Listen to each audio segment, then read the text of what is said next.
السلام عليكم ورحمه الله تعالى وبركاته. عواشركم بروكا. اليوم ان شاء الله غنشارك معكم طريقه تحضير المشمش مصبر اللي غادي ينفعكم بزاف في الشهيوات ديالكم، خاصه وحنا مقبلين على عيد الاضحى. يعني كنحتاجوا المشماش بحال هكذا كنشريوه، فاليوم غادي نحضروه ان شاء الله غير في الدار. يمكن لكم تزينوا به حتى الحلويات ديالكم، وغادي نشارك معكم اكيد طريقه ديال الاحتفاظ ديال تحتفظوا به، كيفاش تحتفظوا به بلا ثلاجه بلا مجمد بلا والو.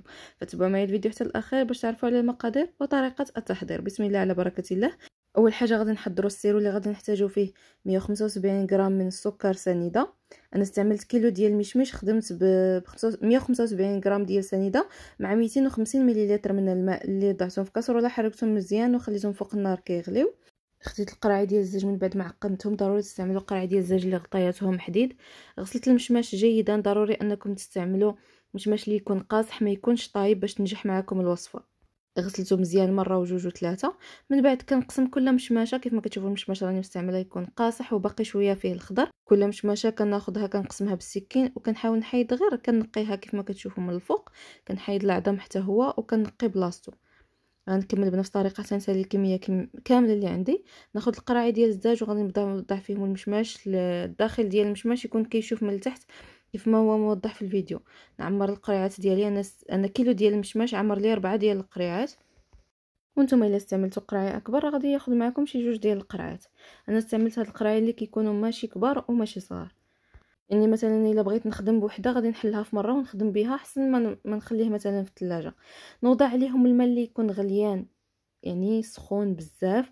نعمر القراعي حتى نعمرهم كاملين، وناخذ واحد الاناء ونقلب فيه هذاك الماء. يعني غادي نفرغ هذاك المشمش من هذاك الماء الغليان. استعملوا شي فوطه باش تهزوا القراعي باش تفاديا باش انكم ما تحرقوش.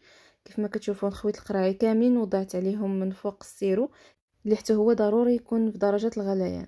غادي نخوي عليه، ضروري تعمروا حتى للفوق، يعني تغطيو المشماش مزيان باش ما كتكون لكم حتى طبقه ما كيخسر لكمش مع المده. وهما باقين سخان غير نعمرهم، نبدا نسدهم مزيان نزيرهم كيف ما هو موضح في الفيديو. ضروري القراعي يكونوا غطياتهم ديال الحديد. غادي نوضعهم في واحد المرميطه وغادي نعمر عليهم الماء تقريبا حتى الثلث ديال دوك القراعي. الماء اللي يكون غليان نشعل عليهم بوطه تكون مجهده، غير يبدا يغلي غادي نقص ليهم ونحسب ليهم ربع ساعه.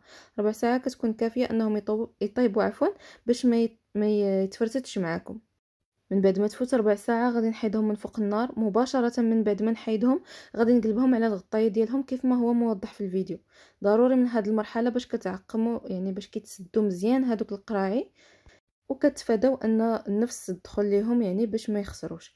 كيف ما كتشوفوا غنخليهم على هذه الوضعيه حتى يبردوا تماما. عاد غادي يعني غير ملي كيبرد صافي تقدروا تقدموه وتقدروا تستعملوه في ديك الساعه. كيف ما كتشوفوا انا غادي نسمعكم الصوت. كيف ما كتشوفوا راه ما كيبغيش يتحل، هذا هو الصوت اللي غادي تسمعوه فاش تبغيو تحلوها بالسكين. راه ما غاديش تبغي تحل لكم عادي. يعني بحال اي حاجه كتشريوها باقا جديده كونفيتور اولا شي حاجه، راه فاش كتبغيو تحلوها ضروري كتسمعوا ديك يعني الطرطقه بان راه كانت معقمه مزيان. هذا هو الشكل ديالو. انا هنايا تقريبا من بعد سيمانه صراحه عاد كملت التصوير من بعد سيمانه من اللي وجدته، ولكن راه يمكن لكم تخدموا به. يعني مثلا فاش تبرد القرعه وتحلوها راه تقدروا تخدموا بها ديك الساعه نيت، ما تحتاجوا تخليوه لا سيمانه لا جوج، كيكون واجد. كيف ما كتشوفوا الشكل ديالو راه كيشهي صراحه، كيجي رائع. خاصه الناس اللي ما كيقدوش على الحموضه ديال المشماش انهم ياكلوه هكذا يعني خضر، فهكذا راه كيجي رائع. تاكلوه غير بوحدو يعني بلا ما تعسلوه بلا ما تزيدوا له حتى اضافه. بالنسبه للناس اللي كيبغيو يعسلوه وكيخافوا انهم يتفرت ليهم كتاخذوها غير هذاك الماء ديالو، كتزيدوا عليه كميه قليله ديال السكر والقرفه حتى كيتعسل هذاك الشيء مع بعضياته. يعني القرفه كتعسل مع السكر وهذاك السيرو اللي في المشماش كدوزو المشماش غير كدوزو فيه. يعني النار كتكون طافيه غير كدوزو فيه وكتقدموا.